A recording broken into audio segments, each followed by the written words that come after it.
Hello everyone. इस class में हम करेंगे वो सारी अमेंडमेंट्स जो कि एप्लीकेबल हैं for May 21 exams.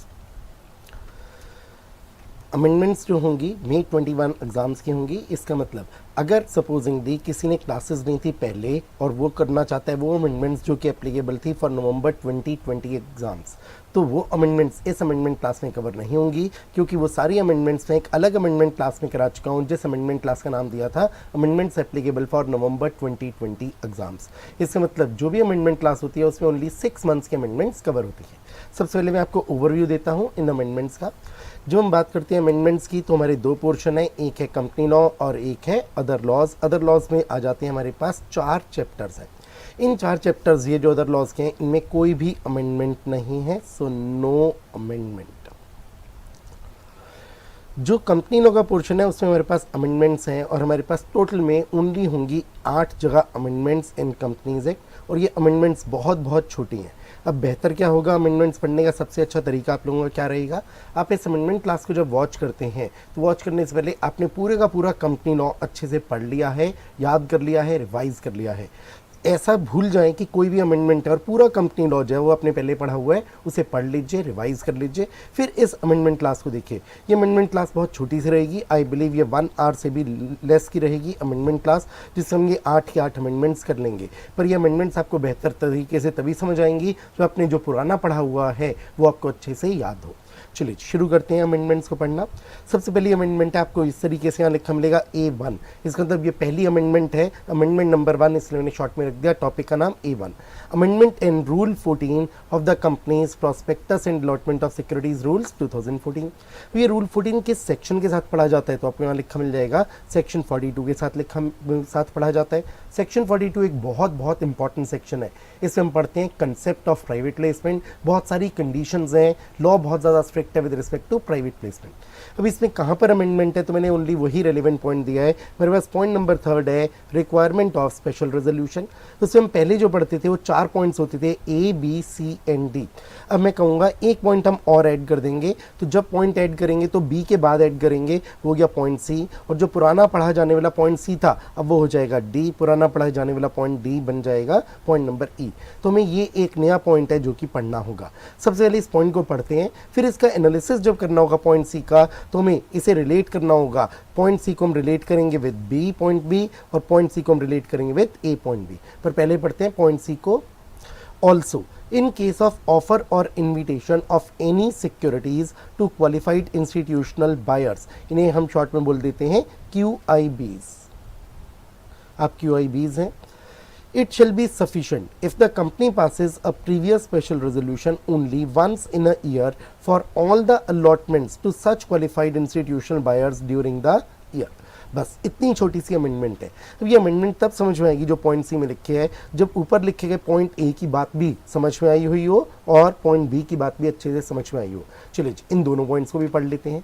A company shall not make a private placement of its securities unless such proposal has been previously approved by the share holders of the company by special resolution for each of the offer or invitations. मैं इसके एक example लेता हूँ इस तरीके से। Supposedly कोई भी एक कंपनी है, मान लेते हैं the company is a limited, और ये सोचती है कि हम supposingly in the month of April, suppose April 2020 में हम लेकर आए एक प्राइवेट प्लेसमेंट। ये प्राइवेट प्लेसमेंट करती है, किस चीज़ का प्राइवेट प्लेसमेंट करती है, मान लेते हैं private placement of equity shares. ये इक्विटी शेयर्स का कर रही है private placement.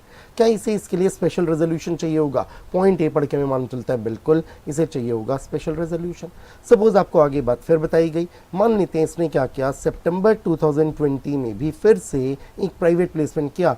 To keep the thing simple I take the same example, private placement of equity shares. क्या इसे फिर से SR चाहिए? हम कहेंगे बिल्कुल चाहिए। हमें कैसे मालूम चल रहा है? एक बहुत इंपॉर्टेंट वर्ड है ईच ऑफ द ऑफर्स और इन्विटेशन। इस ईच से मालूम चलता है आप जितनी बार भी प्राइवेट प्लेसमेंट करोगे, हर प्राइवेट प्लेसमेंट के लिए आपको एक सेपरेट SR चाहिए होगा। तो ईच से मालूम चल गया हमें, हम कह सकते हैं हमारे दिमाग में एक कीवर्ड बन जाना चाहिए, वो है सेपरेट स्पेशल रेजोल्यूशन।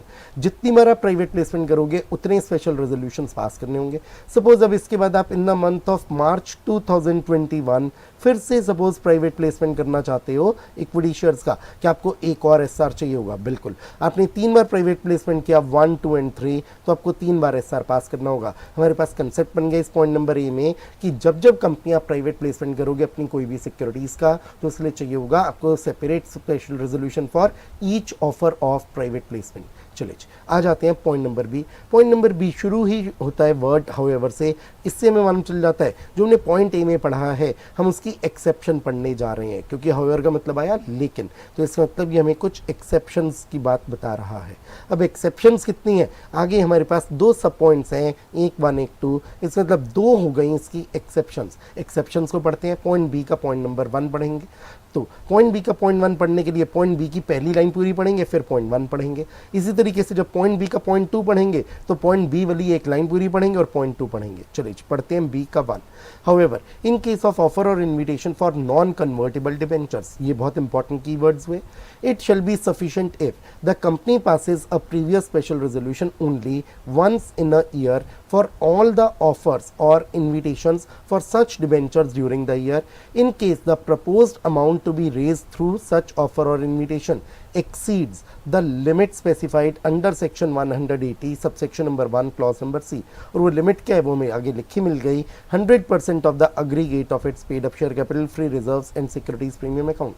चलिए इस पॉइंट नंबर बी को देखते हैं। सपोजिंगली हमें एक ऐसी बात दी जाती है, ये कंपनी की पेड अप कैपिटल है, ये कंपनी के फ्री रिजर्व्स हैं, ये कंपनी का सिक्योरिटीज प्रीमियम अकाउंट है, हमें ये फिगर्स दी गई हैं। हमने इन 3 फिगर्स को टोटल किया और ये टोटल हमारे पास आ गया, मान लेते हैं हम लेते हैं ये आ गया अमाउंट ₹100 करोड़। तुम कहेंगे ये जो अग्रीगेट आया of paid up capital, free reserves and securities premium account, इसे हमने एक नाम दे दिया, ये हो गई limit under section number 180 sub section number 1 clause number C. इसे हमने लिमिट लिख लिया। अब बात आई, हम चेक करते हैं कि क्या जो कंपनी प्राइवेट प्लेसमेंट करने जा रही है वो 100 करोड़ तक का कर रही है या 100 करोड़ से ज़्यादा का कर रही है। सपोजिंगली हमें मालूम चलता है जो कंपनी कर रही है प्राइवेट प्लेसमेंट वो कर रही है ऑफ ₹150 करोड़। अब मैंने कहा भाई जो लिमिट थी हमारी 181C की वो तो एक्सीड हो रही है। जब एक्सीड हो रही है तो लॉ यहाँ पर कहता है आपको एसआर चाहिए होगा, चाहे आप इशू कर रहे हो एनसीडीज। एनसीडीज क्या हुए, नॉन कन्वर्टिबल डिबेंचर्स। तो अब आपको कीवर्ड्स याद रखने हैं, आपने नॉन कन्वर्टिबल डिबेंचर्स इशू करने हैं। कौन से जो नॉन कन्वर्टिबल डिबेंचर्स इशू करने हैं वो कितने अमाउंट के करने हैं। आपने जो amount of non convertible debentures का प्राइवेट प्लेसमेंट करना है वो अमाउंट है exceeding the limit given under section 181C। अब लॉ मेकर्स कहते हैं भाई यहाँ भी आपको एसआर तो चाहिए होगा, पर हम आपको एक रिलैक्सेशन दे रहे हैं, आप एसआर एक बार पास कर लो वंस इन ईयर। और अब क्या होगा, जो आपने एक बार एसआर पास किया है उससे आप ये नॉन कन्वर्टिबल डिबेंचर्स बार बार इशू कर सकते हैं। अब एक बात पे गौर करिएगा, जब तक हमने पॉइंट बी नहीं पढ़ा था, पॉइंट नंबर ए पढ़ा था, हमें मालूम चला था ईच वर्ड से कंक्लूजन निकला था सेपरेट एसआर चाहिए। तो अगर 3 प्राइवेट प्लेसमेंट्स करते थे तो 3 बार एसआर चाहिए था। जैसे मैंने एग्जांपल लिया था पॉइंट ए के लिए, आप इक्विटी शेयर्स का प्राइवेट प्लेसमेंट कर रहे हो 3 बार, तो आपको 3 बार एसआर चाहिए। पर जब आप पॉइंट नंबर बी के पॉइंट नंबर 1 को यूज करते हो तो पॉइंट नंबर बी के 1 में आपने क्या देखा, कौन सी सिक्योरिटी इशू हो रही है, वो सिक्योरिटी इशू हो रही है NCDs, non convertible debentures.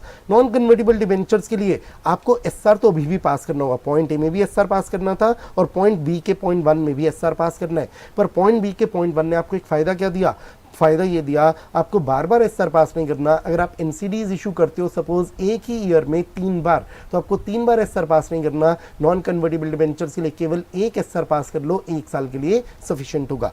Keywords हमारे क्या बने पॉइंट बी के पॉइंट 1 में, नॉन कन्वर्टिबल डिबेंचर्स का हो रहा है प्राइवेट प्लेसमेंट। ये प्राइवेट प्लेसमेंट कर रहे हो आप तो चाहिए तो होगा आपको एसआर, कोई शक की बात नहीं, पर चाहिए होगा only once in a year. जितनी मर्जी बार आप एनसीडीज इशू करो। बस यहाँ पर मैंने सिचुएशन क्या ली है, जब लिमिट एक्सीड हो रही है 181C वाली, और वो लिमिट क्या है 100% of aggregate of paid up share capital, free reserves and securities premium account. अब मैं एक काम करता हूँ, पॉइंट बी का मुझे आपको पॉइंट 2 पढ़ाना है, लेकिन उससे पहले मैं इसी एग्जांपल में एक चेंज करता हूँ। सपोजिंगली ये हमारे पास लिमिट आ रही थी अंडर सेक्शन 181C लिमिट थी 100 करोड़, और जो आप प्राइवेट प्लेसमेंट कर रहे हो एनसीडीज का वो नहीं कर रहे हो 100 करोड़, वो आप कर रहे हो सपोजिंगली ₹80 करोड़। लॉ कहता है अब हम आपके लिए और ज़्यादा रिलैक्स हो जाते हैं। लॉ और ज़्यादा रिलैक्स हो गया, कैसे, आप जो एनसीडीज इशू कर रहे हो वो कितनी इशू कर रहे हो, तो एक्सीडिंग द लिमिट नहीं कर रहे हो, लिमिट को आप एक्सीड नहीं कर रहे हो, तुमने कहा आपको एसआर की भी आवश्यकता नहीं होगी, एसआर की भी आवश्यकता नहीं है, आपको आवश्यकता किस चीज़ की है, अब आपको आवश्यकता है ओनली बोर्ड रेजोल्यूशन की, केवल बोर्ड रेजोल्यूशन से काम चलेगा। अब ध्यान रखेंगे खाली बोर्ड रेजोल्यूशन से काम चल जाता है, एक बार भी एसआर पास करने की जरूरत नहीं पड़ती। कब, जो आप इशू क्या कर रहे हो, एनसीडीज, इस पॉइंट को 1 रखते हैं, और अगली बात जो आपकी लिमिट है वो लिमिट एक्सीड नहीं हुई है, तब आपका बोर्ड रेजोल्यूशन से काम चल जाता है। इसे पढ़ेंगे हम पॉइंट नंबर बी के पॉइंट नंबर 2 में। चलिए अब बी का 2 पढ़ते हैं। बी का 2 कैसे पढ़ेंगे, इसे एक लाइन को पढ़ेंगे। However in case of offer और invitation for non convertible debentures it shall be sufficient if point number 2 the company passes a resolution in a board meeting in case the proposed amount to be raised through private placement does not exceed the limit specified under section 181C। चलिए conclusion पूरे के पूरे point number B में आपको 2 तरीके के benefits मिले हैं। आप कह सकते हैं एक्सेप्शंस हैं ये 2 जो पॉइंट बी में दी गई हैं। पॉइंट बी के 1 में दी गई एक एक्सेप्शन हो गई, पॉइंट बी में दी गई ये 2 दूसरी एक्सेप्शन हो गई। किसकी एक्सेप्शन, पॉइंट ए की एक्सेप्शन। पॉइंट ए में क्या मेन बात थी, एसआर पास चाहिए, एसआर पास करना होता था for each of the private placements. तो पॉइंट बी के पॉइंट 1 में हमें एक्सेप्शन मिली, या इसी को आप कह सकते हो बेनिफिट्स मिले। तो ये 1 वाला भी बेनिफिट है और हम कह सकते हैं ये 2 वाला भी बेनिफिट है। बेनिफिट क्या है, अगर तो लिमिट एक्सीड हो रही है 181C की, तो हम कहेंगे आप एनसीडीज इशू कर रहे हो 2 या 2 बार से ज्यादा, तो भी एसआर केवल 1 चाहिए, 1 साल तक, ये एक बेनिफिट हुआ। और पॉइंट 2 में तो बेनिफिट बहुत ज्यादा हुआ, एसआर पास करने की आवश्यकता ही नहीं रही, केवल बोर्ड रेजोल्यूशन से काम चल गया। क्यों, क्योंकि लिमिट भी एक्सीड नहीं हो रही है 181C वाली, और इशू भी कर रहे हो एनसीडीज। एनसीडीज की बात देखेंगे कॉमन है, पॉइंट बी के पॉइंट 1 में भी आती है एनसीडीज की बात, पॉइंट बी के पॉइंट 2 में भी लिखा आती है एनसीडीज की बात। बस 1 और 2 में फर्क क्या हुआ, 1 और 2 में फर्क हुआ, पॉइंट 1 तब अप्लाई होता है जब लिमिट एक्सीड हो रही होती है 181C वाली, जो कि पॉइंट 2 तब अप्लाई होता है जब limit under section 181C exceed नहीं हो रही होती है। पॉइंट 1 में आते हो, अगर आप पॉइंट बी के पॉइंट 1 में आते हो तो एसआर चाहिए होता है, पर केवल एक बार चाहिए होता है पूरे साल में। जबकि पॉइंट बी के पॉइंट 2 में आते हो तो आपको एसआर चाहिए ही नहीं होता, केवल बोर्ड मीटिंग में एक रेजोल्यूशन पास करो, उससे काम बन जाता है। अब देखते हैं जो अमेंडमेंट का पॉइंट सी है, हम इसे और ज्यादा अच्छे से एनालाइज कर पाएंगे। Also in case of offer और इन्विटेशन ऑफ एनी सिक्योरिटीज। अब इन वर्ड्स पे गौर करिएगा, पहले शायद ये वर्ड्स इतने इंपॉर्टेंट नहीं लगे होंगे, अब आपको बहुत इंपॉर्टेंट लगेंगे। एनी सिक्योरिटीज का मतलब क्या हुआ, हम कहेंगे चाहे कोई भी सिक्योरिटी क्यों ना हो। ये बात ओनली एनसीडीज के लिए नहीं है, चाहे डिबेंचर्स और नॉन कन्वर्टेबल डिबेंचर्स, चाहे वो कन्वर्टेबल डिबेंचर्स, चाहे वो इक्विटी शेयर्स, चाहे वो प्रेफरेंस शेयर्स। इसका मतलब एनी सिक्योरिटी का मतलब irrespective of the nature of security. Shares तो कौन से शेयर्स, डिबेंचर्स तो कौन से शेयर्स, इस बात को ध्यान रखिएगा, ये बहुत इंपॉर्टेंट बात हुई। तो एनी सिक्योरिटीज यहां पर, जिससे आपके दिमाग अच्छे से इसे एनालाइज करे, मैं लिख देता हूं वेदर एनसीडीज, चाहे एनसीडीज की बात हो या हो अदरवाइज, हमें फर्क नहीं पड़ता।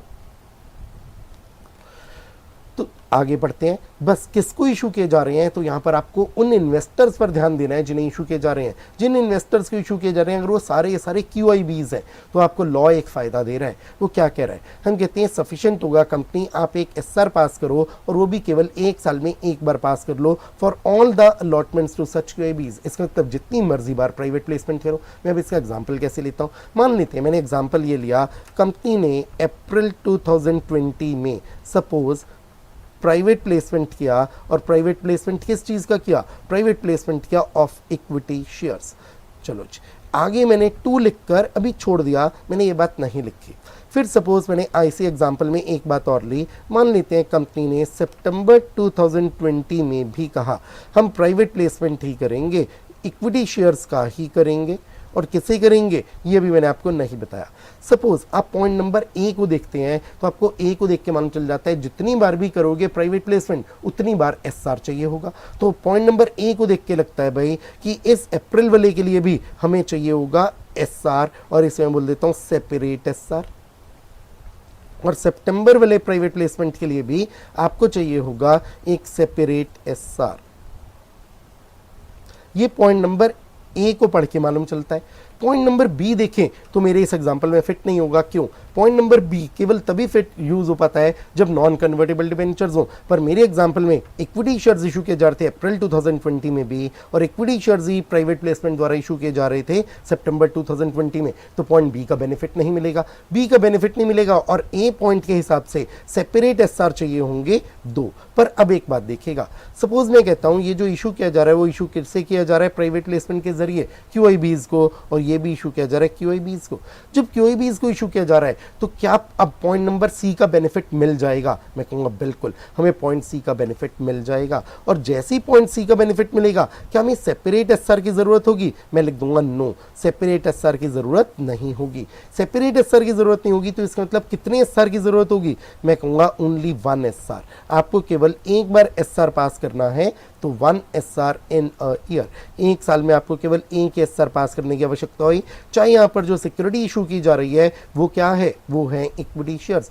रीजनिंग पॉइंट नंबर सी कहता है एनी सिक्योरिटी। बस आप इन्वेस्टर के ऊपर ध्यान दे रहे हो, अगर इन्वेस्टर्स कौन है, वो क्यूआईबीज हैं, तो आपको कंपनी बेनिफिट मिल गया। आप प्राइवेट प्लेसमेंट करिए क्यूआईबीज को कितनी ही बार, और आपको एसआर केवल पास करना है एक बार, तो एसआर पास करो 1 इन अ ईयर, और उस एसआर से काम बन जाएगा क्यूआईबीज को जितनी मर्जी बार जो मर्जी सिक्योरिटी आप इशू कर सकते हो bye way of private placement. I believe ये जो हमने पढ़ी अमेंडमेंट इस पॉइंट नंबर सी वाली, ये आप सब लोगों को क्लियर हो गई होगी। और आगे तो कॉन्सिक्वेंशियल अमेंडमेंट है, जो पॉइंट नंबर सी था डी था उनका नंबर बढ़ गया, सी वाला डी बन गया, डी वाला ई बन गया। चलिए जी, सो ये हमारी एक अमेंडमेंट हो गई with respect to private placement. Private placement का सेक्शन था 42 और जो रेलिवेंट रूल था वो रूल था 14। रूल 14 में अमेंडमेंट थी जो हमने पढ़ ली है। आ जाते हैं इसके आगे, अमेंडमेंट नंबर 2। ये अमेंडमेंट बहुत सिंपल सी छोटी सी अमेंडमेंट है। हम स्वेट इक्विटी शेयर्स का कंसेप्ट पढ़ते हैं तो हमें लिखा मिलता है सेक्शन नंबर 54 में। स्वेट इक्विटी शेयर्स की डेफिनेशन हमें पढ़ने को मिलती है सेक्शन 2 के क्लॉज नंबर 88 में। नाउ अब आती है एक बात, इसी के साथ पढ़ा जाता है एक रूल नंबर 8। रूल 8 में एक अमेंडमेंट हुई। ये अमेंडमेंट किस बारे में है पहले ये देखते हैं। हम पॉइंट नंबर 5 को देखते हैं, limits on sweat equity shares. अब ये पॉइंट ए और बी जो हमने पहले पढ़े हुए हैं इनमें कोई भी अमेंडमेंट नहीं है। इस पॉइंट नंबर सी में एक छोटी सी अमेंडमेंट है। पॉइंट ए और बी में हमें लिमिट्स मिलती हैं कि आप स्वेट इक्विटी शेयर्स किससे ज्यादा इशू नहीं कर सकते। ये हम पहले ही पढ़ चुके हैं, एनालाइज कर चुके हैं, तो इस पर मैं समय नहीं लगाऊंगा। आपके पास ये आ जाती है एक 15% की limit. 15% of existing paid up equity share capital से ज्यादा आप नहीं इशू कर पाओगे sweat equity shares in 1 financial year. Now एक और लिमिट मिलती है ₹5 करोड़। आप इन दोनों लिमिट्स को करते हो कंपेयर, और जो होती है हायर लिमिट, इतने तक के स्वेट इक्विटी शेयर्स कंपनी आप इशू कर सकते हो। तो 15% कैलकुलेट करो, 5 करोड़ देखो, जो भी हायर होगा इतना कंपनी इशू कर सकती है। इसके बाद पॉइंट नंबर बी में देखते हैं, ओवरऑल लिमिट दी गई। अभी जो हमने पॉइंट ए में पढ़ी थी तो 1 फाइनेंशियल ईयर के लिए थी। हमने कहा एट एनी टाइम, किसी भी समय आपके स्वेट इक्विटी शेयर्स कभी भी 25% of the paid up equity share capital से ज्यादा ना हो।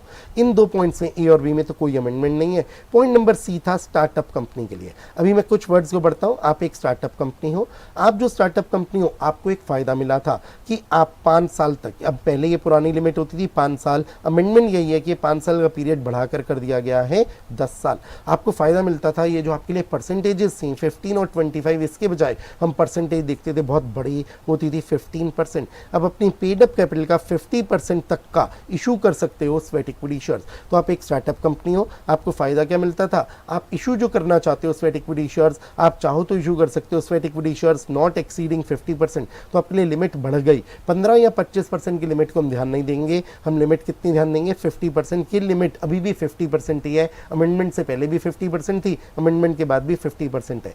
फर्क क्या है, आपको स्टार्टअप कंपनी ये बेनिफिट मिलता था कि आप स्वेट इक्विटी शेयर्स इशू कर सकते हो up to 50% of the paid up capital. पहले ये बेनिफिट मिलता था ओनली शुरू के 5 साल। शुरू के 5 साल मतलब जो आप इनकॉर्पोरेट हुए हो उस दिन से 5 साल। अब आपका ये बेनिफिट बढ़ाकर कर दिया गया है 10 ईयर्स। हमें ऐसी अमेंडमेंट 5 ईयर्स को बढ़ा के 10 ईयर्स किया गया फॉर स्टार्टअप कंपनी। ये हमें पढ़ना है टोटल में 3 जगह ऐसी अमेंडमेंट हुई है, एक मैंने अभी आपको पढ़ा दी। तो आपको ध्यान क्या रखना है, स्टार्टअप कंपनीज को जो बेनिफिट मिला करते थे, अब अभी यहाँ पे बेनिफिट क्या है, स्वेट इक्विटी शेयर्स के संबंध में बेनिफिट है। बाद में आपको डिपॉजिट्स के संबंध में कोई बेनिफिट दिखाऊंगा। तो सिंपली एक जनरल स्टेटमेंट बोलता हूँ, स्टार्टअप कंपनी आपके लिए जो बेनिफिट थे वो बेनिफिट से पहले 5 साल के लिए थे, अब वो 5 साल से बढ़ाकर कर दिए गए हैं 10 साल। और ये 10 साल कहाँ से देखे जाएंगे? आप जिस दिन इनकॉर्पोरेट हुए हो उस दिन से देखे जाएंगे। ये 10 साल तक आपको मिलेगा बेनिफिट। क्या बेनिफिट होगा? अभी जो हम पढ़ रहे हैं इस अमेंडमेंट नंबर 2 में, वो बेनिफिट है कि आप 10 साल तक इस 50% तक की लिमिट के स्वेट इक्विटी शेयर्स इशू कर सकते हो।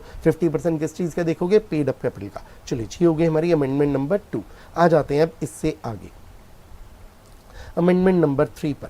ये अमेंडमेंट नंबर 3 हम पढ़ने जा रहे हैं with respect to debentures. Debentures के लिए सेक्शन नंबर 71 होता था जिसमें कई सारे प्रोविजन से, साथ में हम पढ़ते थे इसमें एक रूल का नंबर होता था, रूल नंबर 18। सो ये रूल नंबर 8 नहीं है, ये रूल नंबर आप इसे कर लेंगे चेंज, यहाँ पर गलती से आ गया है, ये रूल नंबर होता है 18।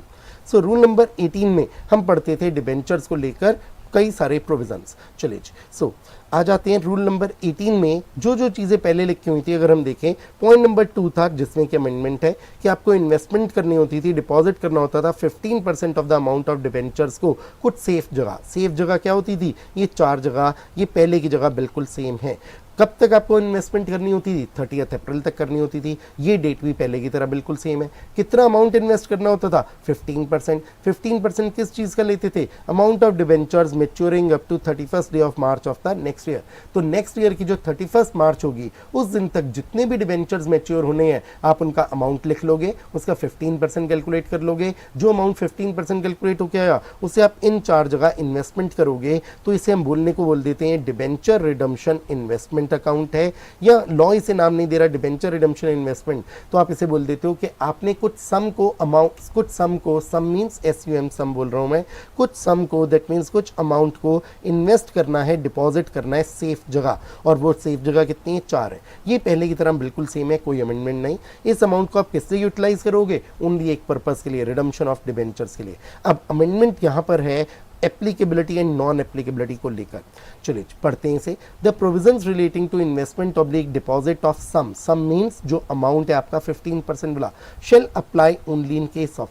किन तरह की कंपनीज के लिए ये डिबेंचर रिडम्पशन इन्वेस्टमेंट की बात होगी? तो मैं बोला गया पॉइंट नंबर ए में, issue of debentures by an unlisted company. आप अनलिस्टेड कंपनी हो तो आपकी सिक्योरिटीज किसी भी स्टॉक एक्सचेंज पर लिस्टेड नहीं है। फिर यहाँ आगे ब्रैकेट में कुछ वर्ड्स हैं जो इंपॉर्टेंट है, अभी उन्हें बाद में पढ़ाऊंगा आपको। Point B, public issue of debentures by a listed company. तो लिस्टेड कंपनी पर भी एप्लीकेबल होगी डिबेंचर रिडम्पशन इन्वेस्टमेंट की बात, अनलिस्टेड पर भी होगी। अब अगर आप देखेंगे लिस्टेड कंपनी के लिए हमने लिखा, अगर आप पब्लिक इशू लेकर आ रहे हो तभी आपके लिए लिस्टेड कंपनी एप्लीकेबल होगी डिबेंचर रिडम्पशन इन्वेस्टमेंट की बात। ये वर्ड्स बहुत बहुत इंपॉर्टेंट हुए। अब सपोजिंगली आपको एग्जाम में एक ऐसा क्वेश्चन आता है, क्वेश्चन बहुत सिंपल सा बनाया, एग्जामिनर ने बस कंफ्यूज करने के लिए लिख दिया कुछ वर्ड्स को। एग्जामिनर ने कहा प्राइवेट प्लेसमेंट की जा रही है, प्राइवेट प्लेसमेंट कर रही है बाय अ लिस्टेड कंपनी। आपको ये बात बताई गई, क्वेश्चन का पार्ट है ये, मान लीजिए क्वेश्चन का ये पॉइंट नंबर 1 है, क्वेश्चन में पॉइंट नंबर 2 दिया गया है और कहा गया है ये जो लिस्टेड कंपनी है ये क्या है। आगे आपको बात बताई गई, सच लिस्टेड कंपनी इज अ, अब आगे इसने कुछ भी लिख दिया। फॉर एग्जांपल लिखा ये लिस्टेड कंपनी एक बैंकिंग कंपनी है, या लिखा है लिस्टेड कंपनी एक NBFC है, या लिखा है लिस्टेड कंपनी एक पब्लिक फाइनेंशियल इंस्टीट्यूशन है, या लिखा है लिस्टेड कंपनी एक ऑल इंडिया फाइनेंशियल इंस्टीट्यूशन है। कुछ भी लिखा, क्या आपको इस बात से कोई फर्क पड़ेगा? मैं कहूँगा फर्क ही नहीं पड़ेगा। हमारा इस केस में आंसर क्या होगा? क्या आपको ये डिबेंचर रिडम्पशन इन्वेस्टमेंट में ये जो 15% की अमाउंट करनी होती है इन्वेस्ट और डिपॉजिट, क्या ये बात एप्लीकेबल या ये बात नॉट एप्लीकेबल? आपको एप्लीकेबल के लिए आंसर यस और नो देना है। इस पॉइंट नंबर बी को पढ़ेगा, इसमें क्या इंपॉर्टेंट बातें हैं। इसमें बात है डिबेंचर रिडम्पशन इन्वेस्टमेंट की बात कब अप्लाई होती है, ध्यान दीजिएगा वर्ड्स है यहाँ पर, अप्लाई होगी। कब अप्लाई होगी? जब पब्लिक इशू किया जा रहा है डिबेंचर्स का, और कौन है कंपनी? एक लिस्टेड कंपनी है। मेरे एग्जांपल में देखिएगा कंपनी लिस्टेड कंपनी है, लेकिन क्या ये पब्लिक इशू कर रही है या प्राइवेट प्लेसमेंट कर रही है? जैसे ही आपने देखा लिस्टेड कंपनी प्राइवेट प्लेसमेंट कर रही है, बस आगे कुछ भी चेक नहीं करना। जब भी लिस्टेड कंपनी प्राइवेट प्लेसमेंट करेगी तो डिबेंचर रिडम्पशन इन्वेस्टमेंट की बात एप्लीकेबल नहीं होगी। हमारा आंसर हो जाएगा ये एप्लीकेबल नहीं है। क्या मैंने इसे पढ़ा या नहीं पढ़ा कि ये लिस्टेड कंपनी कैसी है, ये बैंकिंग कंपनी है या NBFC है या फाइनेंशियल इंस्टीट्यूशन है, कुछ भी है, मैं कहूँगा नॉट रेलिवेंट। ये लिस्टेड कंपनी क्या है और क्या नहीं है आपके लिए बिल्कुल भी रेलिवेंट नहीं है। चलिए नाउ अब आते हैं ज़रा अगली बात पर।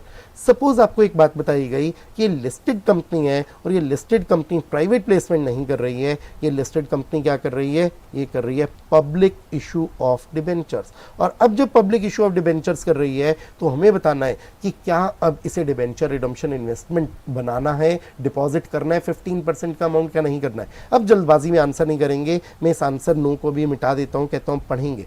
जब पब्लिक इशू किया जाता है डिबेंचर्स का बाय लिस्टेड कंपनी तो मालूम चल गया एप्लीकेबल हो जाती है बात डिबेंचर रिडम्पशन इन्वेस्टमेंट की। लेकिन साथ में हमारे आगे कुछ हमारे पास कुछ वर्ड्स हैं, whether such listed company is a NBFC. इसका मतलब एनबीएफसी हो तो भी एप्लीकेबल, हाउसिंग फाइनेंस कंपनी हो तो भी एप्लीकेबल, अदरवाइज इसका मतलब एनबीएफसी भी नहीं हो, हाउसिंग फाइनेंस कंपनी भी नहीं हो, सपोज कोई और बिजनेस करती हो, कोई मैन्युफैक्चरिंग बिजनेस करती हो। अब अदरवाइज का मैं एग्जांपल क्या ले आता हूं, मैं अदरवाइज में ले आता हूं, आप एक लिस्टेड कंपनी हो, कोई आप मैन्युफैक्चरिंग बिजनेस करते हो, फॉर एग्जांपल आप हो कोई कंपनी टाटा मोटर्स लिमिटेड और आप क्या करते हो, आप मोटर कार्स बनाते हो तो टाटा मोटर्स लिमिटेड, आप यहां कवर हो गए। अगर सपोज आप लिस्टेड कंपनी हो, आप एक एनबीएफसी हो, नॉन बैंकिंग फाइनेंशियल कंपनी हो, for example Bajaj finance limited हो तो आप एक एनबीएफसी हो। या सपोजिंगली बात करते हैं आप एक हाउसिंग फाइनेंस कंपनी हो, सपोज आप एचडीएफसी लिमिटेड एक एनबीएफसी हो जो कि हाउसिंग फाइनेंस कंपनी है।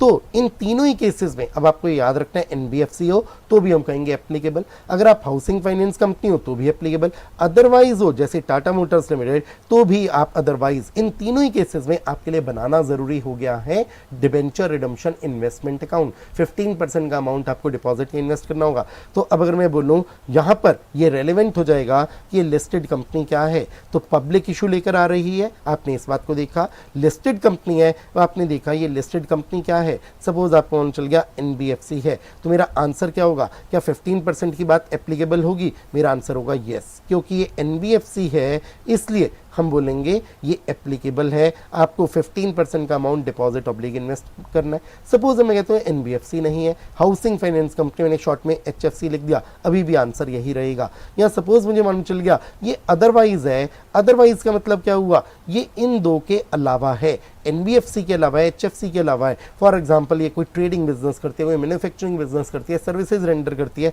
मैं कहूँगा आंसर इज यस। चलिए अब एक बात पे गौर करिएगा, अदरवाइज में तो सब कुछ आ जाएगा, लेकिन एक बात है आगे लिखा है but not an all India financial institution और अ बैंकिंग कंपनी और एनी अदर फाइनेंशियल इंस्टीट्यूशन।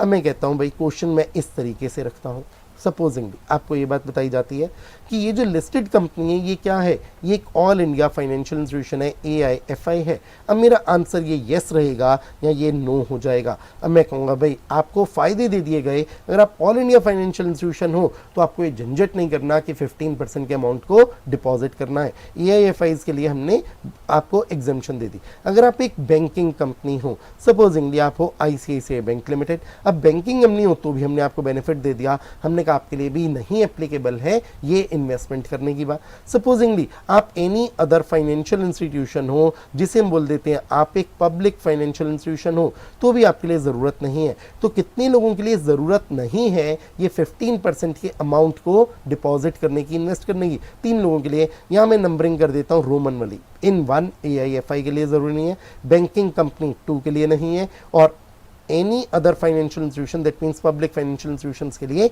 नहीं है।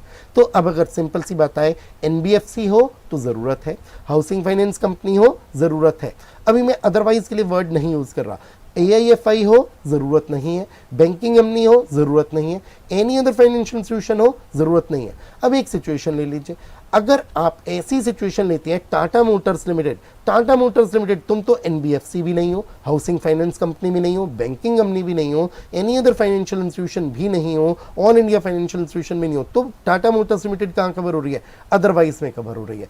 तो आप इसे कह सकते हो रेजिडुअरी कैटेगरी। अगर आप रेजिडुअरी कैटेगरी में कवर हो गए, इसका मतलब इस 1 में कवर नहीं हुए, इस 2 में कवर नहीं हुए, रोमन वाले 1 2 3 में कवर नहीं हुए, तो आप अदरवाइज में कवर हो गए। और जब अदरवाइज में कवर हुए तो क्या 15% का अमाउंट डिपॉजिट के इन्वेस्ट करना होगा? बिल्कुल करना होगा। अभी हमने किसकी बात की है? लिस्टेड कंपनीज की बात की है। अब आते हैं अनलिस्टेड कंपनीज पर।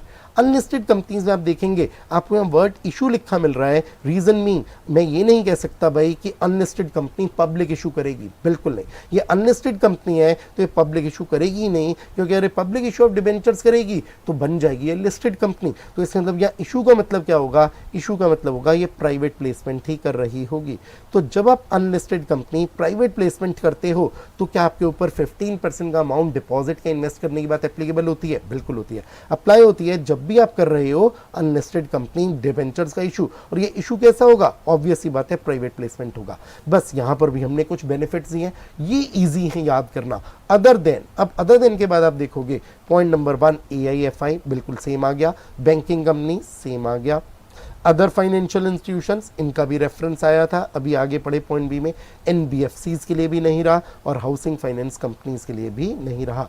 इसका मतलब हमने क्या किया? अनलिस्टेड कंपनियों तो आपको बहुत बड़े फायदे दे दिए। हमने कहा अनलिस्टेड कंपनी हो तो क्या होगा? आपको पहली बात तो 15% का अमाउंट डिपॉजिट करना है। पर अगर आप कैसी अनलिस्टेड कंपनी हो, आप ऐसी अनलिस्टेड कंपनी हो जो AIFI हो या बैंकिंग कंपनी हो या फाइनेंशियल इंस्टीट्यूशन हो कोई दूसरा, दैट मीन्स PFI हो या NBFC हो या हाउसिंग फाइनेंस कंपनी हो, तो आपको आवश्यकता नहीं है 15% का अमाउंट डिपॉजिट का इन्वेस्ट करने की। इसमें कोई लॉजिक नहीं है। लॉजिक होता तो मैं आपको देता, ये तो याद करने की बात है, आपको क्राइम ही करना पड़ेगा। सिंपली अनलिस्टेड कंपनीज में हम बोलेंगे आपको जब भी प्राइवेट प्लेसमेंट ऑफ डिबेंचर्स करना है तो आपको 15% का अमाउंट डिपॉजिट का इन्वेस्ट करना है। बस 5 ऐसी कंपनीज हो गई खास तरीके की अनलिस्टेड कंपनीज जो प्राइवेट प्लेसमेंट ऑफ डिबेंचर्स करेंगी भी तो भी उन्हें 15% का अमाउंट डिपॉजिट का इन्वेस्ट नहीं करना। वो 5 स्पेशल कैटेगरीज कौन सी हैं जो यहां पर लिखी हुई हैं, जिन्हें मैंने नंबरिंग कर दी 1 2 3 4 एंड 5।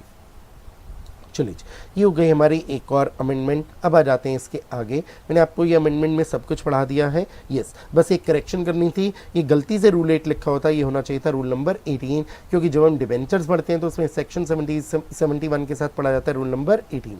चलिए आ जाते हैं अब इसके आगे। डेफिनेशन ऑफ डिपॉजिट, डिपॉजिट क्या है ये हम पढ़ते हैं सेक्शन 2 के क्लॉज नंबर 31 में, पर इसमें ज़्यादा बात लिख के नहीं मिलती। हमें मालूम चलता है कि सेक्शन के साथ एक रूल हम पढ़ते हैं, रूल है 2, इसका सब रूल नंबर है 1, क्लॉज नंबर है C। रूल 21C में बहुत सारी ऐसी चीज़ें दी गई हैं जो कंपनी ने उधार भी लिया है पैसा, लेकिन उसे डिपॉजिट नहीं माना जाएगा। तो what is not a deposit ये हमें पता चल जाता है जब हम पढ़ते हैं ये रूल 21C। अब इस रूल 21C में आपके पास एक पॉइंट है, पॉइंट नंबर 19, जिसमें amount received by a startup company. ध्यान करिएगा, अभी मैंने स्टार्टअप कंपनी की एक बात डिस्कस की थी। स्टार्टअप कंपनीज के लिए हमने पहले जो भी बेनिफिट्स दिए थे वो दिए थे 5 साल के लिए, कि आपको 5 साल के लिए बेनिफिट मिलता है, लेकिन हमने बाद में इस 5 साल के पीरियड को बढ़ा के कर दिया 10 साल। तो जो आपने पहले पढ़ी थी बात की डिपॉजिट नहीं माना जाएगा, वो पहले पढ़ा होता 5 साल तक के लिए डिपॉजिट नहीं माना जाएगा, अब आप उसे कहोगे 10 साल के लिए डिपॉजिट नहीं माना जाएगा। 10 साल हम कहाँ से देखेंगे? देखेंगे 10 साल from the date of issue. अब यहाँ पर इशू की बात क्यों देखेंगे? रीजन मीन लॉजिक बनता है, एक बार पूरा पढ़ के देखेंगे, लॉजिक आपको क्लियर हो जाएगा। एन अमाउंट ऑफ ₹25 lakhs और more received by a startup company by way of a convertible note, convertible into equity shares or repayable within a period not exceeding 5 years oblique 10 oblique ना करो 5 years को cut करके कर दिया हमने 10 years from the date of issue in a single tranche from a person। आगे में startup company बताया गया है और बताया गया कन्वर्टेबल नोट क्या है। सिंपली अगर मैं एक ऐसी बात लेता हूँ, आप एक स्टार्टअप कंपनी है, आपने क्या किया? कन्वर्टेबल नोट किसी को इशू कर दिया, कोई XYZ कुछ लोगों को इशू कर दिया आपने convertible note. Convertible note issue करके आपको क्या मिला है? तो आपको मिला है कन्वर्टेबल नोट इशू करके आज कुछ पैसा, और अब कुछ समय के बाद ये कन्वर्टेबल नोट कन्वर्ट हो जाएगा इनटू इक्विटी शेयर्स। ये एग्जांपल ले लेते हैं हम। आपने कन्वर्टेबल नोट इशू किया, आपको मिल गई मनी। और बाद में कन्वर्टेबल नोट कुछ समय के बाद हो जाएगा कन्वर्ट इनटू इक्विटी शेयर्स। अब ये जो फायदा आपको मिलता था कि आप कन्वर्टेबल नोट इशू करके पैसा उधार ले रहे हो और बाद में कन्वर्ट हुआ इनटू इक्विटी शेयर्स, इस उधार को हम डिपॉजिट नहीं माना करते थे। बस डिपॉजिट कब नहीं माना करते थे, कंडीशंस पूरी होनी चाहिए थी। एक कंडीशन थी जो आप पैसा ले रहे हो कम से कम ले रहे हो 25 लाख रुपीस, या तो रुपीस 25 लाख या इससे भी ज्यादा। आपने क्या चीज इशू करके किया है, कन्वर्टेबल नोट इशू करके किया है, और ये कन्वर्टेबल नोट कन्वर्ट होगा इनटू इक्विटी शेयर्स, या फिर हो सकता है पैसा रीपे कर दोगे, पर कितने समय में, पहली बात होती थी 5 साल, अब हमने आपको बेनिफिट कर दिया 10 साल। अब लॉजिकली सोचें 10 साल का पीरियड हम कहां से गिनेंगे, हम कहेंगे आप स्टार्टअप कंपनी हो तो आपके लिए कन्वर्टेबल नोट इशू करने की डेट से गिने जाएंगे 10 साल। तो 10 साल देखेंगे from the date of issue of convertible notes in a single tranche. Single tranche का मतलब क्या होता है कि आपने एक बार में ये पैसा ले लिया है 25 लाख रुपीस या इससे ज्यादा। अगर मिस्टर एक्स कहते हैं जी आज मैं आपको दे देता हूँ 5 लाख, फिर से दे दूंगा 2 महीने बाद 5 लाख, एंड ऐसे करते करते 5 बार आपको दूंगा 5 लाख और 25 लाख होगा, हम कहेंगे कंडीशन फुलफिल नहीं होगी, एक बार में मिलना चाहिए। इंस्टॉलमेंट्स में अगर मिलेगा तो उसे कंसिडर नहीं किया जाएगा। चलिए नाउ अब हमारे पास अगली एक अमेंडमेंट ये भी हो गई है, आ जाते हैं इससे आगे। Amendment in rule 3 of the companies acceptance of deposits rules. अब एक्सेप्टेंस ऑफ डिपॉजिट्स रूल्स जब हम पढ़ते थे तो हमें उसमें रूल 3 मिलता था जो बहुत बहुत इंपॉर्टेंट था, जिसमें थी मैक्सिमम लिमिट। कहीं लिमिट थी 10%, कभी होती थी 25%, कभी होती थी 35%, कभी होती थी 100%। यहाँ आपको बहुत सारी लिमिट्स मिलेंगी जो कि समझने की भी और याद करने की दोनों बातें होती हैं। 10, 25, 35, 100% ये लिमिट्स हैं। नाउ अब अगर हम देखते हैं, हमारे पास बात थी आप एक ऐसी प्राइवेट कंपनी हो जो कि कुछ शर्तों को पूरा कर देते हो तो आपको एक बड़ा फायदा मिलता है। जो लिमिट्स हम पढ़ रहे हैं ये लिमिट्स कोई भी एप्लीकेबल नहीं होती। इसका मतलब विदाउट एनी लिमिट ना 10%, ना 25%, ना 35% और ना ही 100%, ये सारी लिमिट्स को इग्नोर कर सकते हो आप अगर आप एक खास प्राइवेट कंपनी हो जो आप कई सारी कंडीशंस पूरी करते हो। इसका मतलब without any limit private company, आपको बेनिफिट क्या मिलता था, आपको बेनिफिट मिलता था आप विदाउट एनी लिमिट जितना मर्जी डिपॉजिट लेना चाहो ले सकते हो, पर उसके लिए कुछ शर्तें थी। उनमें से जो एक शर्त थी, पहली थी कि आप स्टार्टअप हो, और स्टार्टअप हो तो आपको कितने समय के लिए बेनिफिट मिला करता था, आपको 5 साल के लिए बेनिफिट मिला करता था। पर अब ये बेनिफिट आपको कितने समय तक मिलेगा, आपको मिलेगा 10 ईयर्स तक। तो 5 ईयर्स के पीरियड को बढ़ा के कर दिया गया 10 ईयर्स। बाकी सारी बातें सेम रही। ये सारी शर्तें आप पूरी करो तब हम कहेंगे कि आपको ये फायदा मिलेगा कि आप कोई भी आपके लिए लिमिट नहीं रहेगी 10% की, 25% की, 35% की, 100% की। विदाउट लिमिट आप जितना मर्जी डिपॉजिट लेना चाहो ले सकते हो। चलिए ये एक अमेंडमेंट और हो गई। अब आ जाते हैं इसके आगे।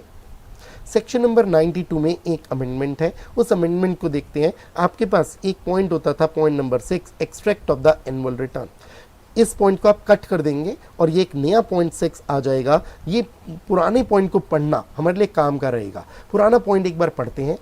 An extract of the annual return shall be prepared in form number MGT 9। MGT 7 में बनती थी annual return और MGT 9 में बनाया जाता था extract। Such extract shall be attached with the board's report। और लॉ कहता था जो बोर्ड्स रिपोर्ट बनाई जाती है, बोर्ड्स रिपोर्ट कौन से सेक्शन में बनाई जाती है, ये बनाई जाती है अंडर सेक्शन नंबर 134। 134 में जो बनाई जाने वाली बोर्ड्स रिपोर्ट होगी उसके साथ अटैच कर देना इस extract of the annual return को। और एक्सट्रैक्ट किस फॉर्म में बनेगा, MGT 9 में बनेगा। चलिए अब अमेंडमेंट क्या है मैंने आपको वो पढ़ानी है, देखते हैं जरा। लॉ मेकर्स ने ये सोचा ये जो extract of the annual return को बनाना है और अटैच करना है बोर्ड्स रिपोर्ट में के साथ, ये झंझट हम आपके लिए खत्म कर देते हैं। कंपनी क्या काम करना, कंपनी आप सिंपल से काम करना, आपकी अपनी कोई वेबसाइट है, सपोज मैं यहाँ पे सपोज कर रहा हूँ, ज्यूम कर रहा हूँ कि कंपनी की वेबसाइट है। कंपनी आप क्या करना, इस वेबसाइट पर अपनी एनुअल रिटर्न को प्लेस कर देना, प्लेस द एनुअल रिटर्न। इसका मतलब एनुअल रिटर्न इस पर अवेलेबल करा देना। जो भी आपकी वेबसाइट पर जाएगा उसे वेबसाइट पर एनुअल रिटर्न दिख जाएगी, वो एनुअल रिटर्न को पढ़ पाएगा, डाउनलोड कर पाएगा। तो कंपनी आप ये काम करना, प्लेस करना अपनी एनुअल रिटर्न अपनी वेबसाइट पर, अज्यूमिंगली कंपनी आपकी वेबसाइट है। अब आई बात ये, जब कंपनी आपने अपनी एनुअल रिटर्न को अपनी वेबसाइट पर प्लेस कर दिया है तो इस वेबसाइट का पक्का कोई वेब लिंक होगा। वेब लिंक का मतलब सिंपली ये लिंक किसी को भी अगर भेजा जाएगा तो जैसी लिंक पर क्लिक करेगा वैसे उसे एनुअल रिटर्न विजिबल हो जाएगी। ये जो वेब लिंक होगा, आप इस वेब लिंक को क्या करना, आप इसे डिस्क्लोज कर देना इन the board's report, disclose in the board's report. अब फायदा क्या होगा इसका, हम कहेंगे बोर्ड्स रिपोर्ट के साथ जो हम भेजते थे extract of the annual return, ये extract of the annual return भेजने की जरूरत नहीं रहेगी। क्यों?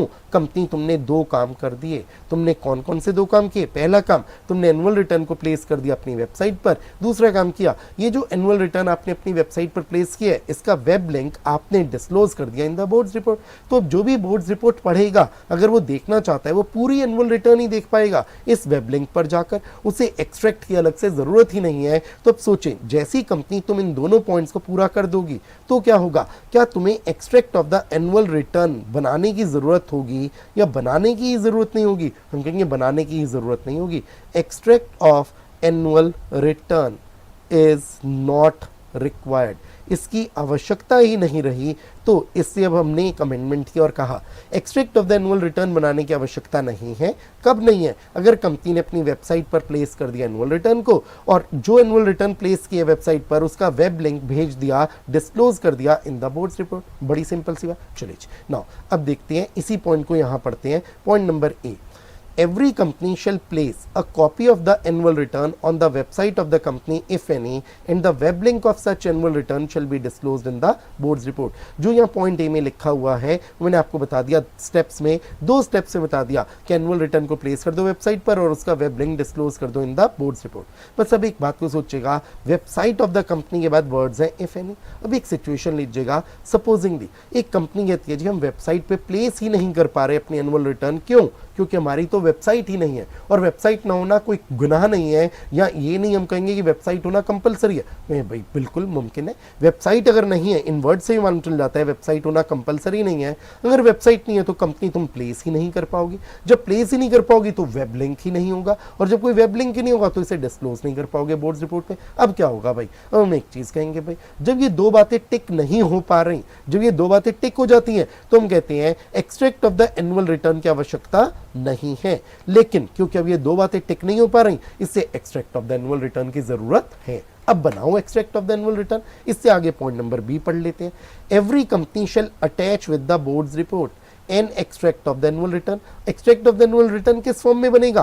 पहले भी मैंने आपको MGT 9 ही पढ़ाया था, अभी भी MGT 9 है। इसका मतलब अब हमें क्या कहा गया? बोर्ड्स रिपोर्ट के साथ अटैच करो extract of the annual return. ये बात तो पहले जैसी हो गई। अगर आप देखेंगे अमेंडमेंट से पहले भी ये पॉइंट ए और बी का इफेक्ट यही था कि extract of the annual return बनाओ MGT 9 फॉर्म में और इसे बोर्ड्स रिपोर्ट के साथ अटैच करो। सेम लैंग्वेज अभी लिखी मिली, पर अब यहाँ पर एक इंपॉर्टेंट बात है, यहाँ वर्ड्स हैं however. A company shall not be required to attach the extract of the annual return with the board's report in case यदि the web link of such annual return has been disclosed in the board's report। इसका मतलब क्या हुआ? Point B के जो however वाले words हैं इन्होंने हमें क्लियर कर दिया कि ये जो अटैच करने की बात है कि एनुअल रिटर्न का एक्सट्रैक्ट आप अटैच करो विद द बोर्ड्स रिपोर्ट, ये तभी आपको अटैच करना होगा जब आप वेबसाइट नहीं है आपकी, आप वेबसाइट पर एनुअल रिटर्न को प्लेस नहीं कर पाए और वेब लिंक डिस्क्लोज नहीं कर पाए इन द बोर्ड्स रिपोर्ट। तो मैं इसे ऐसे कह देता हूं, कहने का तरीका थोड़ा बदलता हूं। Extract of annual return shall be, आपको extract of the annual return बनाना होगा, shall be prepared in MGT 9 and such extract, ये और ये जो आपने प्रिपेयर किया एक्सट्रैक्ट, आप such extract shall be attached with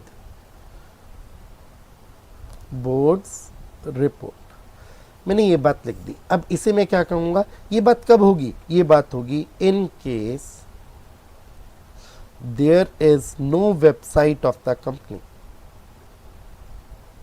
अगर कंपनी की कोई वेबसाइट नहीं है तब कंपनी तुम्हारे लिए मुमकिन ही नहीं है कि तुम वेबसाइट पर एनुअल रिटर्न को प्लेस करो और उसका वेब लिंक डिस्क्लोज करो। तो ये बात तब आ जाएगी, और ये बातें कब आएंगी? जब कंपनी की वेबसाइट है।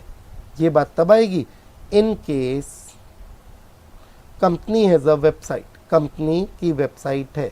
कंपनी की वेबसाइट है तो क्या आप कंपनी को बनानी पड़ेगी extract of the annual return, बिल्कुल नहीं। Extract of the annual return बनाना ही नहीं होगा अगर कंपनी आपकी वेबसाइट है, और जब extract of the annual return बनाना ही नहीं है तो उसे अटैच करना विद द बोर्ड्स रिपोर्ट, वो बात भी नहीं होगी। तो ये दो पॉसिबिलिटीज हो गई। ये हो गया हमारा एक केस, केस 1 जब कंपनी की वेबसाइट है, और ये हमारा हो गया केस नंबर 2 जब कंपनी की वेबसाइट नहीं है। कंपनी की वेबसाइट नहीं है तो क्या करो, extract of the annual return बनाओ। चलिए, सो पुराने पॉइंट्स को हमने कट कर दिया और नए पॉइंट्स हमारे पास दो आ गए, ए और बी। तो दो केसेस हो गए। पॉइंट ए कब अप्लाई होगा, पॉइंट ए तब अप्लाई होगा जब कंपनी आपकी वेबसाइट है, प्लेस करो कॉपी को और वेब लिंक डिस्क्लोज कर दो in the board's report. Point B के तहत ये जो शुरू की दो लाइंस हैं, इन्हें हमें पढ़ के मालूम चल गया कि आपको क्या करना होगा, आपको बनाना होगा extract of the annual return MGT 9 में, और इस extract of the annual return को अटैच करना विद द बोर्ड्स रिपोर्ट। पर कब पॉइंट भी एप्लीकेबल होगा, तब होगा जब आपकी वेबसाइट नहीं होगी।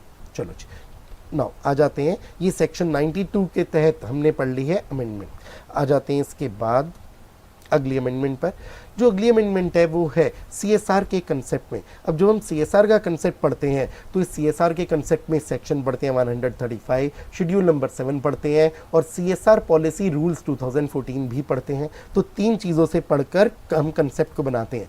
अब दो जगह अमेंडमेंट हुई है, हम दो अमेंडमेंट देखेंगे। एक अमेंडमेंट नंबर A7 है जो कि CSR से रिलेटेड है, और एक अगली अमेंडमेंट A8 भी है जो CSR से रिलेटेड है। पहले इस A7 अमेंडमेंट को देखते हैं। इस हमारे पास पॉइंट नंबर 11 है जिसमें हम कहते हैं जो CSR एक्टिविटीज़ हैं वो क्या क्या हैं, वो हमें शेड्यूल 7 बताता है। तो शेड्यूल 7 को हम ये भी बोलते हैं, कई सारे एरियाज और सब्जेक्ट्स में आप काम कर सकते हो कंपनी, अगर आप CSR करना चाहते हो एज पर सेक्शन 135। तो एरियाज और सब्जेक्ट्स कौन से हैं, वो एरियाज और सब्जेक्ट्स दिए गए हैं शेड्यूल नंबर 7 में। जैसे इसमें कई सारी बातें दी गई हैं। अगर कंपनी कोई कॉन्ट्रीब्यूशन देती है स्वच्छ भारत कोष में, सपोज क्लीन गंगा फंड में देती है, suppose prime ministers national relief fund में देती है, PM केयर्स फंड में देती है, पॉवर्टी हंगर दूर करने के लिए, ओलंपिक स्पोर्ट्स, पैरालंपिक स्पोर्ट्स वगैरह वगैरह, तो ये सारे के सारे क्या कहलाते हैं, ये कहलाती हैं आपकी CSR एक्टिविटीज़। ये कहलाते हैं वो एरियाज और सब्जेक्ट्स जिसके लिए कोई भी कंपनी खर्चा कर सकती है, कंपनी इन एक्टिविटीज़ को कर सकती है।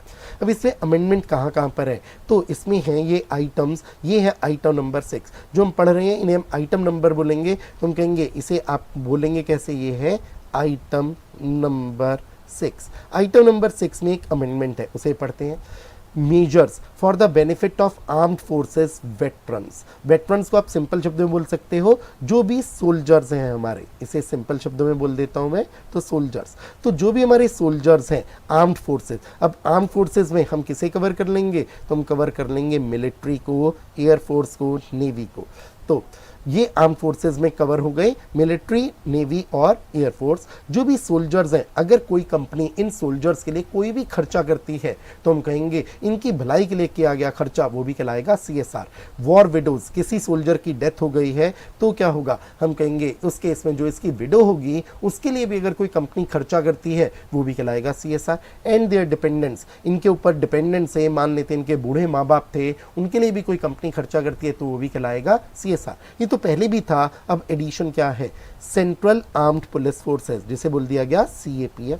सेंट्रल पैरामिलिट्री फोर्सेस, ये हो गई CPMF। अब हमने कहा जब आर्मी के जो लोग हैं, नेवी के लोग हैं, एयरफोर्स के जो सोल्जर्स हैं, उनका वेलफेयर करने के लिए किया गया खर्चा CSR कहलाएगा। तो ये सेंट्रल गवर्नमेंट द्वारा जो बनाई गई पुलिस फोर्स है CAPF, और इसी तरीके से सेंट्रल गवर्नमेंट द्वारा बनाई गई सेंट्रल पैरामिलिट्री फोर्सेस हैं, इनके जवानों के लिए भी अगर कोई कंपनी भलाई के लिए खर्चा करती है, उनकी विडोज के लिए खर्चा करती है, उनके डिपेंडेंट्स के लिए खर्चा करती है, तो उसे भी क्यों ना माना जाए CSR। तो हमने कहा सिंपली एक काम करते हैं, जैसे आर्म्ड फोर्सेस के सोल्जर्स और उनकी फैमिलीज, उनके डिपेंडेंट्स, उनकी विडोज के लिए किया गया खर्चा CSR है, वैसे ही CAPF और CPMF, इनके लिए जो किया गया खर्चा होगा, इनके सोल्जर्स, इनकी विडोज, इनकी फैमिली डिपेंडेंट्स के लिए किया गया खर्चा भी क्या कहलाएगा, वो भी CSR कहलाएगा। अब अगर हम देखें CPMF और CAPF के सोल्जर्स क्या काम करते हैं, हम कहेंगे हमारे देश में इंटरनली डिस्टर्बेंसेस ना हो, दंगे फसाद, राइट्स ना हो, और अगर हो रहे हो तो उन्हें रोकने के लिए जो पुलिस फोर्स बुलाई जाती है वो होती है CAPF या CPMF।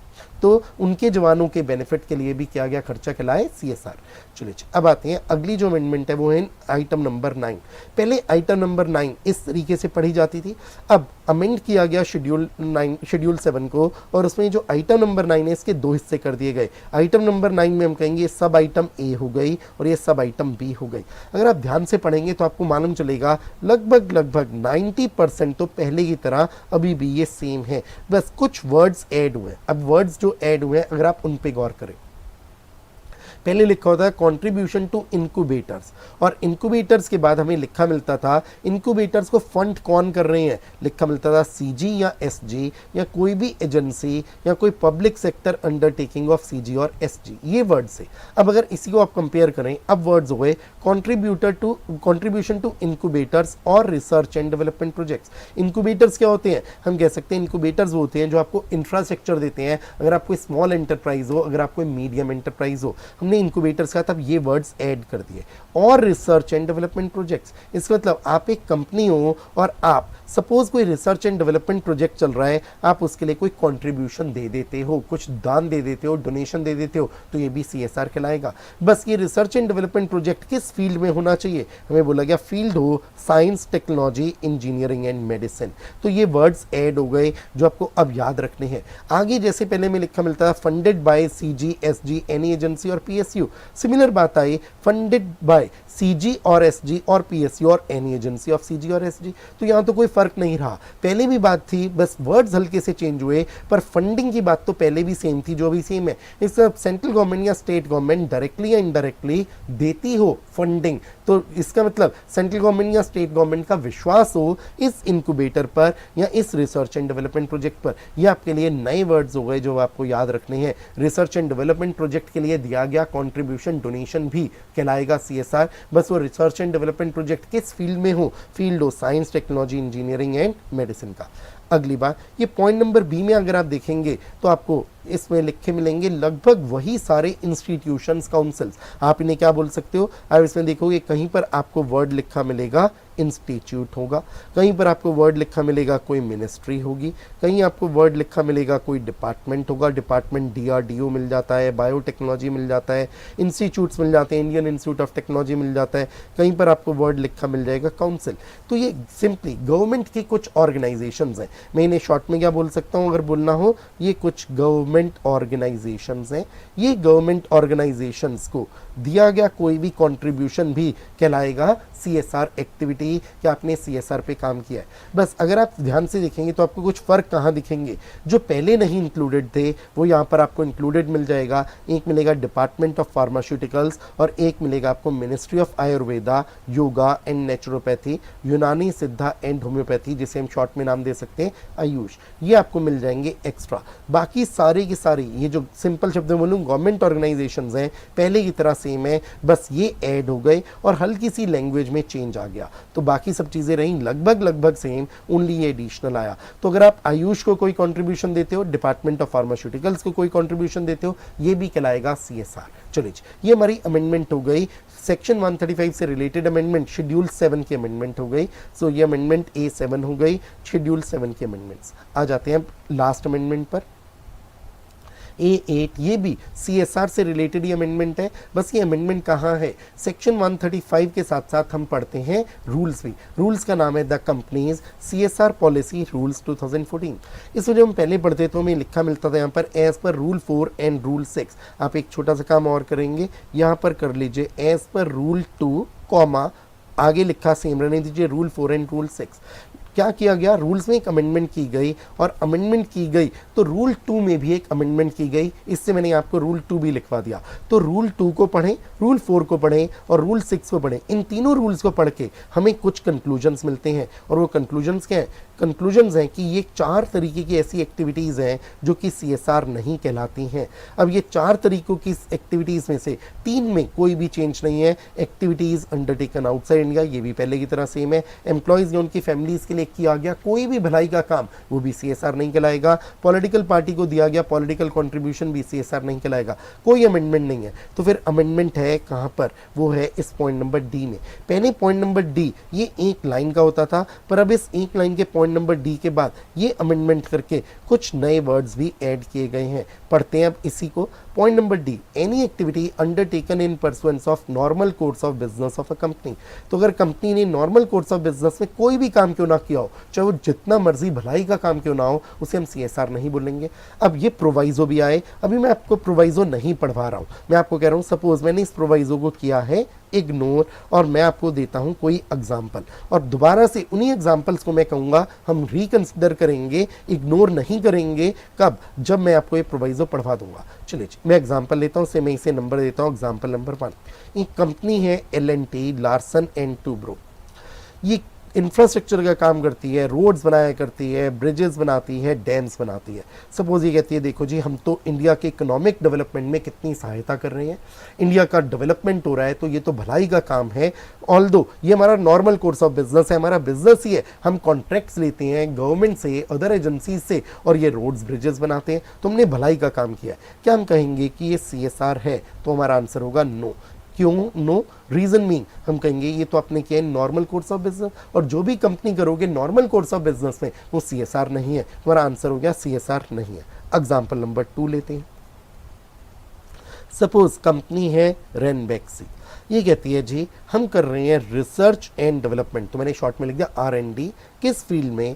In the field of cancer, कि कैंसर के लिए हम चाहते हैं अच्छी कोई दवा बनाए, कोई वैक्सीन बनाए, मेडिसिन बनाए, कोई मेडिकल इक्विपमेंट्स, मेडिकल डिवाइसेस बनाए। तो हम R&D कर रहे हैं इन द फील्ड ऑफ कैंसर, और इस R&D में हमने काफ़ी पैसा खर्च किया है। तो जो पैसा खर्च किया है वो कहलाए CSR एक्सपेंडिचर, हमारी एक्टिविटी कहलाए CSR एक्टिविटी। मैं अभी भी वही एक लाइन को यूज़ करूँगा और कहूँगा नॉर्मल कोर्स ऑफ बिजनेस में आप काम कर रहे हो, आप तो हो ही एक फार्मास्यूटिकल कंपनी, दवाइयाँ बनाने का आपका काम है, मेडिकल इक्विपमेंट्स का, मेडिकल डिवाइसेस बनाने का काम है। तो ये R&D पर आप जो मर्जी खर्चा कर दो, क्या ये CSR कहलाएगा? तो answer is no, normal course of business. चलिए अब आते हैं एग्जाम्पल नंबर 3। इसी से मिलता जुलता लेता हूँ रेनबैक्सी का एग्जाम्पल, या एग्जाम्पल में ले लेता हूँ कंपनी का नाम एस्ट्राजेनेका। जो कंपनी एस्ट्राजेनेका है इसने भी कहा जी हम भी कर रहे हैं रिसर्च एंड डेवलपमेंट, को हम कोई वैक्सीन बनाना चाहते हैं, कोई ड्रग बनाना चाहते हैं, कोई मेडिकल डिवाइसेस बनाना चाहते हैं।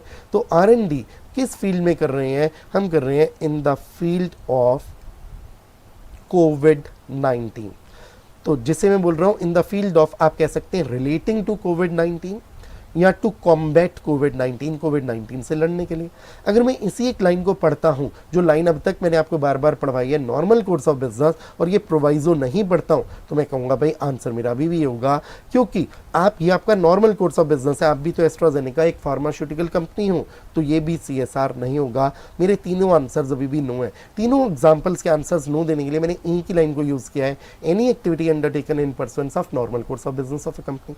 अब एक काम करते हैं, तीनों आंसर्स में लिखे रहने देता हूं, और अब मैं कहता हूं इसे इग्नोर नहीं करेंगे। जो यहाँ लिखा हुआ है प्रोवाइजो, इसे पूरा पढ़ते हैं।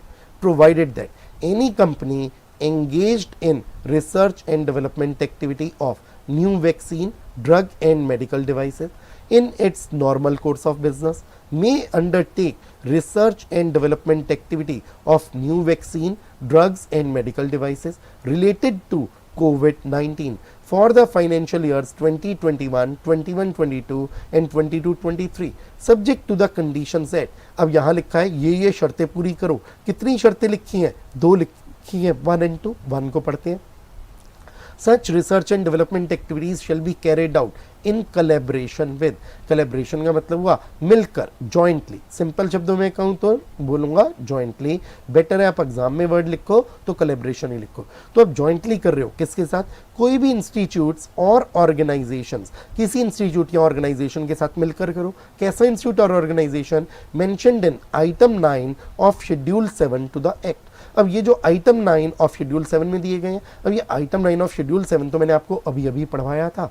आइटम 9 में हमें पढ़ने को मिला था इंक्यूबेटर्स की बात थी, पब्लिक फंडेड यूनिवर्सिटीज की बात थी, आईआईटीज की बात थी, आयुष की बात आई थी, डिपार्टमेंट ऑफ फार्मास्यूटिकल्स था एंड सो ऑन, सीएसआईआर का भी मेंशन था, आईसीएमआर, आईसीएआर, कई सारे इंस्टीट्यूट थे, department of biotechnology, department DRDO etcetera.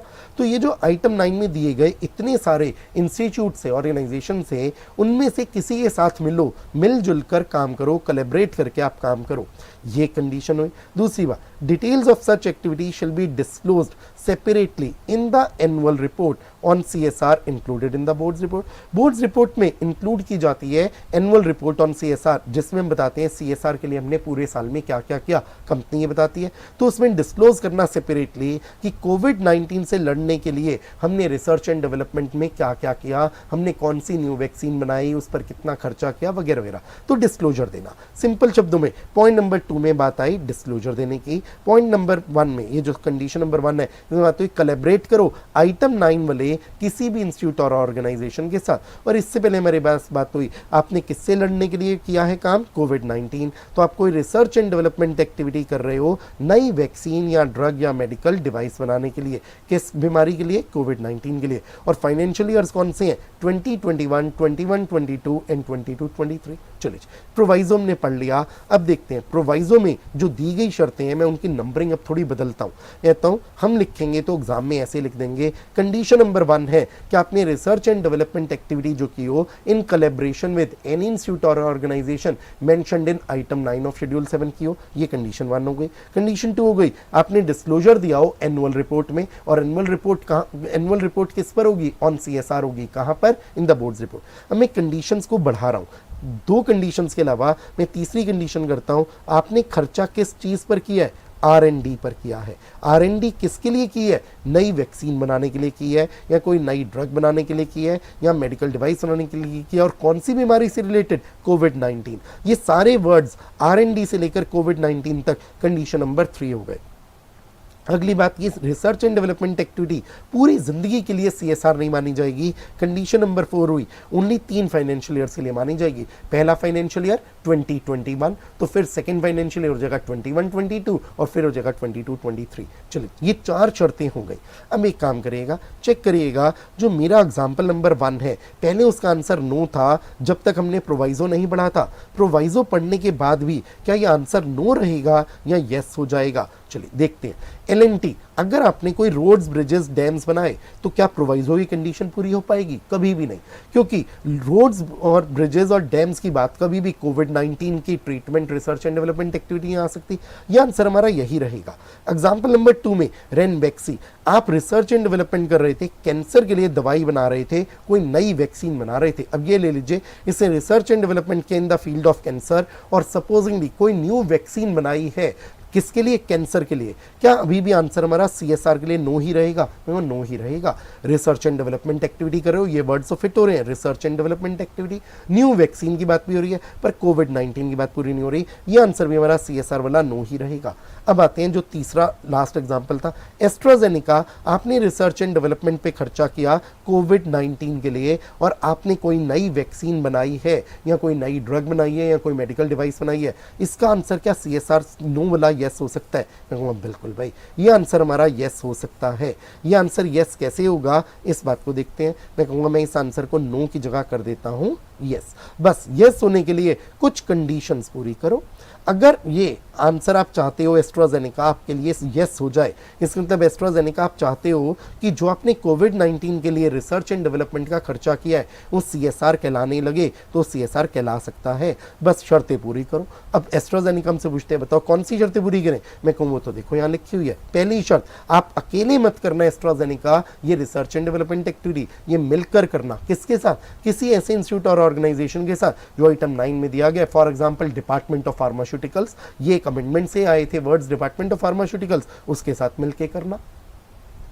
चलिए जी, अगली बात, ये जो सेकंड है, आप ये तो छोटा सा काम है एस्ट्राजेनेका, डिस्क्लोजर दे देना। बोर्ड्स रिपोर्ट में आपका एक जाता होगा कॉलम जिसका नाम होगा एनुअल रिपोर्ट ऑन सीएसआर, उसमें डिस्क्लोजर देना कि हमने कोविड-19 के लिए कितना खर्चा किया है, सेपरेटली आपको डिस्क्लोज करना है। ये काम भी एस्ट्राजेनेका कर सकती है। हम कहेंगे एस्ट्राजेनेका ये कंडीशन तो आपके लिए पूरी हो ही रही है, इस फाइनेंशियल ईयर 2020-21 के लिए खर्च करो, 21-22 के लिए भी खर्च करो, 22-23 के लिए भी, इन 3 फाइनेंशियल ईयर्स के लिए तो माना ही जाएगा कि ये है सीएसआर एक्सपेंडिचर। चलिए जी, अगली बात, आपने research and development activity AstraZeneca किसके लिए की है, कोविड-19 के लिए की है, ये कंडीशन तो फुलफिल्ड है, कंडीशन नंबर 3, क्योंकि मैंने आपको बता ही दिया था कि एस्ट्राजेनेका कर रही है R&D in the field of covid.